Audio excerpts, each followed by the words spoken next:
எடப்பாடி பழனிசாமி மீது 1000 குற்றச்சாட்டு வச்சாலும் மக்களினுடைய நன்மதிப்பை பெற்ற, எப்போதும் அது குறைந்திருந்தாலும் மீண்டும் மக்கள் செல்வாக்கு இருக்கக்கூடிய அமைப்பு என்கிற நிலையில் அதிமுக இருக்கு. அதுல ஒண்ணும் மாறுபட்ட கருத்து இல்ல. அதனுடைய சதவீதம் குறைஞ்சிச்சு. 25ல இருந்து 20, 20ல இருந்து 18, 18ல இருந்து 14 வரைக்கும் போயிருக்குமே தவிர மக்கள் செல்வாக்கு அந்த அமைப்புக்கு இருக்கத்தான் செய்து, அந்த அமைப்புக்கு அவர் பொதுச் செயலாளர். அப்போ அவருடைய இமேஜ்ங்கிறது வேற, அண்ணாமலையினுடைய இமேஜ்ங்கிறது வேற. ஆனா அண்ணாமலை என்ன நினைச்சுக்கிறாருன்னா, கொங்கு பகுதியில இருந்து நம்மளும் அவரும் ஒரு பவர் சென்டர் தானே, நம்ம ஒரு பவர் சென்டர், அவர் ஒரு பவர் சென்டர்னு நினைச்சுக்கிறாரு அவர். அது உண்மை இல்லை. ஆனா அதே நேரத்துல மீண்டும் ஒரு பவர் சென்டரா, எதிர்கட்சி தலைவரா அல்லது முதலமைச்சரா அவரை வரவிடாம தடுக்கிறதுங்கிறது இருக்குல்ல, அது இதன் மூலமாக நடந்துடும். அதான் ஹிடன் அஜெண்டா.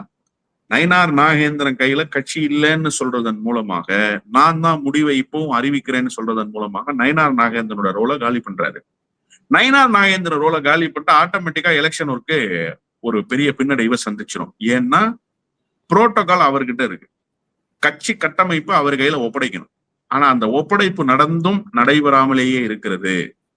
இப்போ ஒரு பேரலல் லீடிங் ஃபோர்ஸ் போய்கிட்டே இருக்கு அப்படிங்கிறது ஒரு பெரிய குழப்பத்தை உண்டாக்கும். அந்த குழப்பத்தின் மூலமாக தேர்தல் பணிகள் தொய்வடையும். அது மூலமாக எடப்பாடி பழனிசாமி அப்ப ஒரே ரூட்டு தான், 2 பேர் அட் டயத்துல காலி பண்ற வேலை. இந்த வேலையை மிக கனக்கச்சிதமாக செய்தார். குரூப்பிசம் இருக்கான்னு, ஆமா குரூப்பிசம் இருக்கு.